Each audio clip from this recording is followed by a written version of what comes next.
Welcome to എസ്എൽസ് academy. ഇന്ന് നമ്മൾ നോക്കുന്നത് 2014 LDCക്ക് ചോദിച്ച പ്രീവിയസ് ക്വസ്റ്റ്യൻ ആണ്. തിരുവനന്തപുരം ജില്ലയിൽ ചോദിച്ച പ്രീവിയസ് ക്വസ്റ്റ്യൻ ആണ്. അപ്പൊ ആദ്യമായിട്ടാണ് എന്റെ ക്ലാസ്സുകൾ നിങ്ങൾ കാണുന്നെങ്കിൽ സബ്സ്ക്രൈബ് ചെയ്യുക, അടുത്ത് കാണുന്ന ബെല്ലൈക്കൺ ക്ലിക്ക് ചെയ്യുക. അതുപോലെ തന്നെ അൺഅക്കാഡമിയിലും എന്റെ ക്ലാസ്സുകളുണ്ട്. അൺഅക്കാഡമിയിൽ ഫോളോ ചെയ്യുന്നതിന് വേണ്ടി അതിന്റെ ലിങ്ക് ഡിസ്ക്രിപ്ഷൻ ബോക്സിൽ കൊടുത്തിട്ടുണ്ട്. അതുപോലെ തന്നെ അല്ലെങ്കിൽ അൺഅക്കാഡമി ലേണിംഗ് ആപ്പ് ഡൗൺലോഡ് ചെയ്യാം, അരുണസിൽ നിന്ന് സെർച്ച് ചെയ്ത് ഫോളോ ചെയ്യാം. അപ്പൊ നമുക്ക് ക്ലാസ്സിലേക്ക് പോകാം. അപ്പൊ നമുക്ക് ആദ്യത്തെ ചോദ്യത്തിലേക്ക് പോകാം. ആദ്യ ചോദ്യം ഇങ്ങനെയാണ്: സൈലന്റ് വാലിയിലൂടെ ഒഴുകുന്ന നദി ഏതെന്ന് ചോദിച്ചാൽ ഏതാണ്? നിങ്ങൾക്ക് അറിയാവുന്നതാണ്. ഏതാണ്? കുന്തിപ്പുഴ. സൈലന്റ് വാലിയിലൂടെ ഒഴുകുന്ന നദി ഏതാണ്? കുന്തിപ്പുഴ. ക്ലിയർ? അപ്പൊ ഈ സൈലന്റ് വാലി ഏത് ജില്ലയിലാണ് സൈലന്റ് വാലി സ്ഥിതി ചെയ്യുന്നത്? പാലക്കാട് ജില്ലയിലാണ് സൈലന്റ് വാലി ജില്ലയിൽ സ്ഥിതി ചെയ്യുന്നത്. എവിടെയാണ്? പാലക്കാട് ജില്ലയിലാണ് സൈലന്റ് വാലി സ്ഥിതി ചെയ്യുന്നത്. അപ്പൊ ഈ പാലക്കാട് നിൽക്കുമ്പോൾ നിങ്ങൾ വേറെ എന്താണ് ഓർമ്മ വരുന്നത്? പാലക്കാട് നിൽക്കുമ്പോൾ ഏറ്റവും കുറച്ച് സാക്ഷരത കുറഞ്ഞ ജില്ല എന്ന് വെച്ചാൽ ഏതാണ്? കുറഞ്ഞ ജില്ലയാണ് ഏതാ? പാലക്കാട് ജില്ല. അങ്ങനെ സാക്ഷരത കൂടിയ ജില്ല ഏതാണോ? പത്തനംതിട്ട ജില്ല. സാക്ഷരത കൂടിയ ജില്ല എന്ന് വെച്ചാൽ ഏതാണ്? പത്തനംതിട്ട ജില്ലയാണ്. ക്ലിയർ ആണോ? മറന്നു വരുത്. അപ്പൊ നമ്മൾ പറഞ്ഞു വന്നപ്പോ സൈലന്റ് വാലി ഏത് ജില്ല എന്ന് പറഞ്ഞപ്പോ ഏതാണ്? പാലക്കാട് ജില്ലയാണ്. പാലക്കാട് സാക്ഷരത ഏറ്റവും കുറഞ്ഞ ജില്ലയാണ് പാലക്കാട് ജില്ല. അപ്പൊ അടുത്ത് ഏറ്റവും കൂടിയ ജില്ല ഏതാണ്? പത്തനംതിട്ട ജില്ല. ക്ലിയർ? ഇപ്പൊ ഏറ്റവും വലിയ ജില്ല എന്ന് ചോദിച്ചാലും ഏതാണ്? പാലക്കാട് ജില്ല. വലിയ ജില്ല എന്ന് ചോദിച്ചാലും പാലക്കാട് ജില്ലയാണ്. നമ്മൾ പറഞ്ഞ സൈലന്റ് വാലിയാണ്. ഇപ്പൊ സൈലന്റ് വാലിയിൽ നിന്നിലൂടെ ഒഴുകുന്ന നദി കുന്തിപ്പുഴയാണ്. എന്നാൽ സൈലന്റ് വാലിയിൽ നിന്ന് ഉത്ഭവിക്കുന്ന നദി എന്ന് ചോദിച്ചാൽ ഏതാണ്? തൂതപ്പുഴയാണ്. സൈലന്റ് വാലിയിൽ നിന്ന് ഉത്ഭവിക്കുന്ന നദി തൂതപ്പുഴയാണ്. മറന്നു വരുന്നത് തൂതപ്പുഴ. അപ്പൊ അതിന് പ്രീവിയസ് ക്വസ്റ്റ്യൻ ഒരെണ്ണം ചോദിച്ചിട്ടുണ്ട്. OV വിജയന്റെ ഗുരുസാഗരം. OV വിജയന്റെ ഗുരുസാഗരം എന്ന കൃതിയിൽ പ്രതിപാദിക്കുന്ന നദി ഏതെന്ന് ചോദിച്ചാലും ഏതാണ്? തൂതപ്പുഴയാണ്. ക്ലിയർ ആണോ? OV വിജയന്റെ ഗുരുസാഗരത്തിൽ പ്രതിപാദിക്കുന്ന നദി തൂതപ്പുഴയാണ്.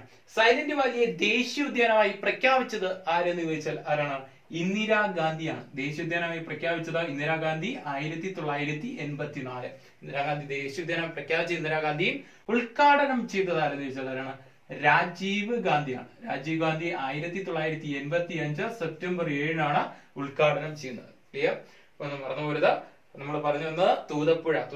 OV വിജയന്റെ ഗുരുസാഗരം എന്ന കൃതിയിൽ. ഗുരുസാഗരം ആരുടെ കൃതിയാണ്? മലയാളത്തിൽ ചോദിക്കാം. ഗുരുസാഗരം OV വിജയന്റെ കൃതിയാണ്. OV വിജയന്റെ ഗുരുസാഗരത്തിൽ പ്രതിപാദിക്കുന്ന നദി ഏതെന്ന് ചോദിച്ചാൽ ഏതാണ്? തൂതപ്പുഴയാണ്. സൈലന്റ് വാലിയിൽ നിന്ന് ഉത്ഭവിക്കുന്ന നദിയാണ് തൂതപ്പുഴ. അടുത്ത ക്വസ്റ്റ്യനിലേക്ക് പോവാം. അടുത്ത ക്വസ്റ്റ്യൻ ഇങ്ങനെയാണ്: രാസവസ്തുക്കളുടെ രാജാവ് എന്നറിയപ്പെടുന്നത് അറിയാവുന്ന കാര്യമാണ്. രാസവസ്തുക്കളുടെ രാജാവ് എന്നറിയപ്പെടുന്നത് ഏതാണ്? Sulphuric acid. രാസവസ്തുക്കളുടെ രാജാവ് എന്നറിയപ്പെടുന്നത് സൾഫ്യൂരിക് ആസിഡ്. സൾഫ്യൂരിക് ആസിഡിന്റെ മോളിക്കുലർ ഫോർമുല ഏതാണ്? H2SO4. ഏതാണ്? H2SO4. സൾഫ്യൂരിക് ആസിഡിന്റെ പ്രൊഡക്ഷനെ ഏത് പേരിൽ അറിയപ്പെടും? Contact process. സൾഫ്യൂരിക് ആസിഡിന്റെ പ്രൊഡക്ഷനെ കോൺടാക്ട് പ്രോസസ് അല്ലെങ്കിൽ എന്തെന്നറിയപ്പെടും? സമ്പർക്ക പ്രക്രിയ എന്നറിയപ്പെടുന്നത് ഏതാണ്? സൾഫ്യൂരിക് ആസിഡിന്റെ പ്രൊഡക്ഷനാണ് സമ്പർക്ക പ്രക്രിയ അല്ലെങ്കിൽ കോൺടാക്ട് പ്രോസസ് എന്നറിയപ്പെടുന്നത്. അപ്പൊ ഈ സമ്പർക്ക പ്രക്രിയ അല്ലെങ്കിൽ കോൺടാക്ട് പ്രോസസ്സിന് പ്രൊഡക്ഷൻ സ്പീഡ് കൂട്ടാൻ വേണ്ടി ഉപയോഗിക്കുന്ന കാറ്റലിസ്റ്റ് അഥവാ ഉൽപ്രേരകം എന്താണ്? Vanadium pentoxide. ക്ലിയർ ആണോ? വനേഡിയം പെന്റോക്സൈഡ് ആണ് ഏത്? ഉൾപ്രേരകമായി സൾഫ്യൂരിക് ആസിഡിന്റെ പ്രൊഡക്ഷനായ കോൺടാക്ട് പ്രോസസ് സ്പീഡ് കൂട്ടാൻ വേണ്ടി ഉപയോഗിക്കുന്നത് വനേഡിയം പെന്റോക്സൈഡ്. അപ്പൊ സ്റ്റോറേജ് ബാറ്ററികളിൽ ഉപയോഗിക്കുന്ന ആസിഡ് എന്ന് വെച്ചാൽ ഏതാണ്? Sulphuric acid. അതാണ് സ്റ്റോറേജ് ബാറ്ററിയിൽ ഉപയോഗിക്കുന്ന ആസിഡ് ഏതാണ്? Sulphuric acid. അപ്പൊ ഇത് ഈ രാസവസ്തുക്കളുടെ രാജാവ് എന്നറിയപ്പെടുന്നത് സൾഫ്യൂരിക്. ഓയിൽ ഓഫ് വിട്രിയോൾ എന്നറിയപ്പെടുന്നത് സൾഫ്യൂരിക്. ഓയിൽ ഓഫ് വിട്രിയോൾ എന്നറിയപ്പെടുന്നത് സൾഫ്യൂരിക് ആസിഡ് ആണ്. കഴിഞ്ഞ എക്സാമിന് യൂണിവേഴ്സിറ്റി ആസിഡിന്റെ പ്രീവിയസ് ക്വസ്റ്റ്യൻ ചോദിച്ചതാണ്. ഓയിൽ ഓഫ് വിട്രിയോൾ എന്നറിയപ്പെടുന്നത് ഏതെന്ന് ചോദിച്ചാൽ സൾഫ്യൂരിക് ആസിഡ്. അപ്പൊ ചോദ്യം ഒന്നുകൂടെ നോക്കാം. ചോദ്യം ഇങ്ങനെയാണ്. ആദ്യത്തെ ചോദ്യം: സൈലന്റ് വാലിയിലൂടെ ഒഴുകുന്ന നദി. സൈലന്റ് വാലിയിലൂടെ ഒഴുകുന്ന എന്ന് ചോദിച്ചാൽ ഏതാണ്? കുന്തിപ്പുഴ. കുന്തി എന്ന് പഠിക്കുക. സൈലന്റ് വാലിയിലൂടെ കുന്തി. സൈലന്റ് വാലി സ്ഥിതി ചെയ്യുന്ന ജില്ല പാലക്കാട് ജില്ല. കേരളത്തിലെ ഏറ്റവും വലിയ ജില്ല പാലക്കാട് ജില്ല. ഏറ്റവും സാക്ഷരത കുറഞ്ഞ ജില്ല. ഏറ്റവും വലിയ ജില്ലയിൽ ഏറ്റവും കുറച്ച് സാക്ഷരത. ഏറ്റവും കൂടിയ സാക്ഷരത കൂടിയ ജില്ല ഏതാണ്? പത്തനംതിട്ട ജില്ല. അടുത്ത സൈലന്റ് വാലിയിൽ നിന്ന് ഉത്ഭവിക്കുന്ന നദി തൂതപ്പുഴ. OB വിജയന്റെ ഗുരുസാഗരം എന്ന കൃതിയിൽ പ്രതിപാദിക്കുന്ന നദി ഏതെന്ന് ചോദിച്ചാൽ തൂതപ്പുഴ. ഇപ്പൊ സൈലന്റ് വാലി ദേശീയോദ്യാനമായി പ്രഖ്യാപിച്ച വർഷം 1984, ഇന്ദിരാഗാന്ധി. എന്നാൽ ഉദ്ഘാടനം ചെയ്താരെന്ന് വെച്ചാൽ രാജീവ് ഗാന്ധി, 1985 സെപ്റ്റംബർ 7. മറന്നു പോകരുത്. അടുത്ത രാസവസ്തുക്കളുടെ രാജാവ് എന്നറിയപ്പെടുന്നത് എന്ന് ചോദിച്ചാൽ സൾഫ്യൂരിക് ആസിഡ്. സൾഫ്യൂരിക് ആസിഡിന്റെ കെമിക്കൽ ഫോർമുല H2SO4. സൾഫ്യൂരിക് ആസിഡിന്റെ പ്രൊഡക്ഷൻ നിർമ്മാണ പ്രക്രിയ ഏത് പേരിൽ അറിയപ്പെടുന്നു? കോൺടാക്ട് പ്രോസസ്, അഥവാ എന്താണ് സമ്പർക്ക പ്രക്രിയ എന്നറിയപ്പെടുന്നു. ഈ സമ്പർക്ക പ്രക്രിയ അല്ലെങ്കിൽ കോൺടാക്ട് പ്രോസസിനെ സ്പീഡപ്പ് ആക്കാൻ വേണ്ടി ഉപയോഗിക്കുന്ന കാറ്റലിസ്റ്റ് അല്ലെങ്കിൽ ഉൾപ്രേരകം എന്ന് ചോദിച്ചാൽ ഏതാണ്? Vanadium pentoxide. ഏതാണ്? Vanadium pentoxide. Oil of vitriol എന്നറിയപ്പെടുന്ന സൾഫ്യൂരിക് ആസിഡ്. അതുപോലെ തന്നെ സ്റ്റോറേജ് ബാറ്ററികളിൽ ഉപയോഗിക്കുന്ന ആസിഡ് എന്ന് ചോദിച്ചാൽ സൾഫ്യൂരിക് ആസിഡ്. അപ്പൊ അടുത്ത ചോദ്യത്തിലേക്ക് പോവാം. അടുത്ത ചോദ്യം ഇങ്ങനെയാണ്: ഇന്ത്യയുടെ ആദ്യ തദ്ദേശീയ റഡാർ ഇമേജിംഗ് ഉപഗ്രഹം ഏതാണ്? അത് റീസാറ്റ്-1. ഏതാണ്? റീസാറ്റ്-1 ആണ് ഇന്ത്യയുടെ ആദ്യ തദ്ദേശീയ റഡാർ ഇമേജിംഗ് ഉപഗ്രഹം. അപ്പൊ നമുക്ക് രണ്ടുമൂന്ന് ചോദ്യങ്ങൾ ചോദിക്കാൻ സാധ്യതയുള്ള ക്വസ്റ്റ്യനുകൾ നോക്കാം. ചോദിച്ച ചോദ്യം ഇങ്ങനെയായിരുന്നു: ഇന്ത്യയുടെ ISROയുടെ 100ാമത്തെ ഉപഗ്രഹം. ISROയുടെ 100ാമത്തെ ഉപഗ്രഹം എന്ന് ചോദിച്ചാൽ ഏതാണ്? കാർട്ടോസാറ്റ് 2C. വ്യക്തമായിട്ട് പഠിക്കുക. കാർട്ടോസാറ്റ് 2C ഒരു ടെക്നിക്കൽ എക്സാമിന് ചോദിച്ച ചോദ്യമാണ്. ISROയുടെ 100ാമത്തെ ഉപഗ്രഹം ഏത്? അപ്പൊ ഇതിനകത്തുണ്ടായിരുന്നത് കാർട്ടോസാറ്റ് 2ABC. ക്ലിയർ? ABCD ഉണ്ടായിരുന്നു. അപ്പൊ ഏതാണ്? കാർട്ടോസാറ്റ് 2C ആണ് 100ാമത്തെ ഉപഗ്രഹം എന്ന് പറയുന്നത്. വിക്ഷേപിച്ച വാഹനം എന്ന് ചോദിച്ചാൽ PSLV C40. എത്രയാണ്? PSLV C40 ആണ് വിക്ഷേപിച്ച വാഹനം. ക്ലിയർ? അടുത്ത അങ്ങനെയാണെങ്കിൽ ISROയുടെ 100ാമത്തെ റോക്കറ്റ് എന്ന് ചോദിച്ചാൽ ഏതാണ്? 100ാമത്തെ റോക്കറ്റ് എന്ന് ചോദിച്ചാൽ ഏതാണ്? PSLV C21. PSLV C21. അതുപോലെ PSLV C21 ആണ് 100ാമത്തെ റോക്കറ്റ്. 101ാമത്തെ റോക്കറ്റ് എന്ന് ചോദിച്ചാൽ PSLV C20. PSLV C20 101ാമത്തെ rocket PSLV C20. Test question ആണ്, ഓർത്ത് വയ്ക്കുക, മറന്നുപോലെ.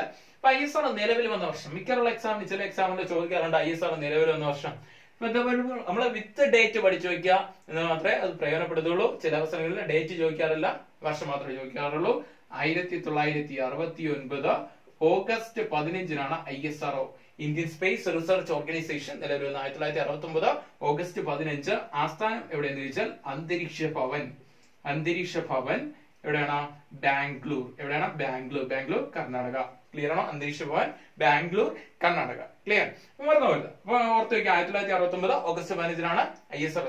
അങ്ങനെയാണെങ്കിൽ VSSC Vikram Sarabhai space centre നിലവിൽ വന്ന വർഷം എന്ന് ചോദിച്ചാൽ 1963. ISRO നിലവിൽ വരുന്നതിന് മുമ്പാണ് ഇത് നിലവിൽ വന്നത്. VSSC അഥവാ വിക്രം സാരാഭായ് സ്പേസ് സെന്റർ നിലവിൽ വന്നത്. ഓർത്ത് വയ്ക്കുക, മറന്നുപോയത്. അടുത്ത ഇന്ത്യൻ രൂപയുടെ പുതിയ ചിഹ്നം ഔദ്യോഗികമായി അംഗീകരിച്ചത് എന്നാണ് ചോദ്യം. അന്നത്തെ കറണ്ട് അഫയേഴ്സ് നല്ല രീതിയിൽ ചർച്ച ചെയ്ത ഒരു ക്വസ്റ്റ്യൻ ആയിരുന്നു. നിലവിൽ ചോദിക്കാൻ സാധ്യതയുണ്ടെന്ന് ഉറപ്പ് പറയാൻ പറ്റില്ല. എന്നാലും നമ്മുടെ ചോദ്യം പ്രീവിയസ് ക്വസ്റ്റ്യൻ ആയിട്ട് നോക്കിപ്പോണം. എന്നാണ് 2010 ജൂലൈ 15. 2010 ജൂലൈ 15 എന്താണ് നമ്മുടെ ഇന്ത്യൻ രൂപയുടെ ചിഹ്നം, ഈ രൂപയ്ക്ക് ചിഹ്നം അംഗീകരിച്ചത്. 2010 ജൂലൈ 15 ആരെന്ന് ചോദിച്ചാൽ ഉദയകുമാർ തമിഴ്നാട് സ്വദേശിയായ ഉദയകുമാറാണ് ഇന്ത്യൻ രൂപയുടെ ചിഹ്നം ഡിസൈൻ ചെയ്തത്. ക്ലിയർ ആണോ? അപ്പൊ ഈ അന്നത്തെ ചോദ്യത്തിൽ ചോദിക്കുന്നത് ഉദയകുമാറിന്റെ ഇനിഷ്യൽ അങ്ങ് മാറ്റി കൊടുക്കും, ABC എന്നൊക്കെ കൊടുക്കും. അപ്പൊ അങ്ങനെ ആയിരുന്നു ഓപ്ഷനിൽ കൊടുത്തത്. അതുകൊണ്ട് പഠിച്ചു വെക്കാം. ഉദയകുമാർ 2010 ജൂലൈ 15. അപ്പൊ ചിഹ്നമുള്ള നാണയത്തിൽ ചിഹ്നമുള്ള 5ാമത്തെ രാജ്യമാണ് ഇന്ത്യ. ചിഹ്നമുള്ള 5ാമത്തെ രാജ്യമാണ് ഇന്ത്യ. അപ്പൊ 5ാമത്തെ രാജ്യം എന്ന് നമ്മൾ പറഞ്ഞു. അപ്പൊ നമുക്ക് 5 രാജ്യങ്ങൾ പഠിക്കാനുള്ള ഒരു കോഡുണ്ട്. കോഡ് ഇങ്ങനെയാണ്: എ ബുജി എന്ന് പഠിക്കുക. ക്ലിയർ? ഏതാണ്? എ എന്ന് പറഞ്ഞാൽ അമേരിക്ക. നമ്മൾ നേരത്തെ ക്ലാസ്സുകളിൽ പറഞ്ഞതാണ്. A America. നാണയം ഏതാണ്? ഡോളർ. B Britain. നാണയം പൗണ്ട്. അടുത്ത യു എന്ന് പറയുന്നത് യൂറോപ്പ് ആണ് കേട്ടോ. യൂറോ. അടുത്ത ജപ്പാൻ. ഇന്ത്യ. റുപ്പി. ക്ലിയർ ആണോ? അതൊന്നും വരുത്. അപ്പൊ എ ബുജി എന്ന് പഠിക്കുക. രൂപയെ ചിഹ്നമുള്ള 5ാമത്തെ രാജ്യമാണ് ഇന്ത്യ. അപ്പൊ 5 രാജ്യങ്ങൾ നമ്മൾ പഠിക്കുകയാണ്. ഏതൊക്കെയാണ്? A America, dollar. B Britain, pound. Europe, euro. Japan, India, rupee. Clear? അടുത്ത നമുക്ക് ഒന്നുകൂടെ ജസ്റ്റ് ഒന്ന് നോക്കാം. ഇന്ത്യയുടെ ആദ്യ തദ്ദേശീയ റഡാർ ഇമേജിംഗ് ഉപഗ്രഹം എന്ന് വെച്ചാൽ റീസാറ്റ് 1. അടുത്ത റീസാറ്റ് 1 ആണ് മറന്നു പോയത്. ISROയുടെ 100ാമത്തെ സാറ്റലൈറ്റ് എന്ന് വെച്ചാൽ കാർട്ടോസാറ്റ് 2C വിക്ഷേപിച്ച വാഹനം PSLV C40. അടുത്ത ISROയുടെ 100ാമത്തെ റോക്കറ്റ് എന്ന് വെച്ചാൽ PSLV C21. അടുത്ത 101ാമത്തെ റോക്കറ്റ് എന്ന് വെച്ചാൽ PSLV C20 മറന്നു പോയത്. അടുത്ത ISRO നിലവിൽ വന്ന വർഷം 1969 ഓഗസ്റ്റ് 15. ISROയുടെ ആസ്ഥാനം അന്തരീക്ഷ ഭവൻ ബാംഗ്ലൂർ കർണാടക. അടുത്ത VSSC നിലവിൽ വന്ന വർഷം 1963. വേറെ ക്വസ്റ്റ്യൻ വരുമ്പോൾ നമുക്ക് കൂടുതൽ ഡീറ്റെയിൽ ആയിട്ട് വേറെ പോയിന്റുകൾ പഠിക്കാം. അടുത്ത ഇന്ത്യൻ രൂപയുടെ പുതിയ ചിഹ്നം ഔദ്യോഗികമായി അംഗീകരിച്ചത് എന്ന് ചോദിച്ചാൽ 2010 ജൂലൈ 15. അപ്പൊ ഈ ചിഹ്നം രൂപകൽപ്പന ചെയ്താരെന്ന് ചോദിച്ചാൽ D ഉദയകുമാർ. അപ്പൊ ഈ രൂപയിൽ ചിഹ്നമുള്ള 5ാമത്തെ രാജ്യമാണ് ഇന്ത്യ. അടുത്ത ഏതൊക്കെയാണെന്ന് 5 രാജ്യങ്ങൾ പഠിക്കാനുള്ള A ബുജി എന്ന് പഠിച്ചു വെച്ചിരിക്കാം. A America dollar, B Britain pound, അടുത്ത U യൂറോപ്പ് യൂറോ, അടുത്ത J ജപ്പാൻ yen, അടുത്ത ഇന്ത്യ I ഇന്ത്യ റുപ്പി. അപ്പൊ അടുത്ത ക്വസ്റ്റിലേക്ക് പോവാം. അടുത്ത ചോദ്യത്തിലേക്ക് പോവാം. ഏറ്റവും കൂടുതൽ കൺഫ്യൂഷൻ ഉണ്ടാക്കിയ ഒരു ചോദ്യമാണ് കുംഭസാരങ്ങൾ ആരുടെ ആത്മകഥയാണ്? അപ്പൊ നിങ്ങൾ എല്ലാവരും പഠിച്ചു വെച്ചിരുന്നത് കൺഫെക്ഷൻ എന്ന് പഠിച്ചു വെച്ചിരുന്നു. അപ്പൊ ഇത് ചോദിച്ചത് കുംഭസാരങ്ങൾ ആരുടെ ആത്മകഥയാണ് എന്ന് ചോദിച്ചാൽ ആരുടെയാണ്? റൂസോ. ക്ലിയർ? പഠിച്ചു വെക്കുക. റൂസോ അഥവാ കൺഫെക്ഷൻ ആരുടെയാണ്? റൂസോ. കൺഫെക്ഷന്റെ മലയാളമാണ് കുംഭസാരങ്ങൾ. റൂസോ. അപ്പൊ നമുക്ക് 2 ആത്മകഥകൾ നോക്കാം. വിങ്സ് ഓഫ് ഫയർ ആരുടെയാണ്? Wings of fire APJ Abdul Kalam. മറന്നു പോകാത്ത ഒരു പ്രധാനപ്പെട്ട ഒരു വ്യക്തിയാണ് APJ അബ്ദുൽ കലാം. എല്ലാവർക്കും അഭിമാനമായ ഒരു വ്യക്തിയായിരുന്നു APJ അബ്ദുൽ കലാം. അദ്ദേഹത്തിന്റെ ആത്മകഥയാണ് വിങ്സ് ഓഫ് ഫയർ. ക്ലിയർ? മറന്നു പോകരുത്. അടുത്ത അങ്ങനെയാണെങ്കിൽ എന്താ? ലോങ് വാക്ക്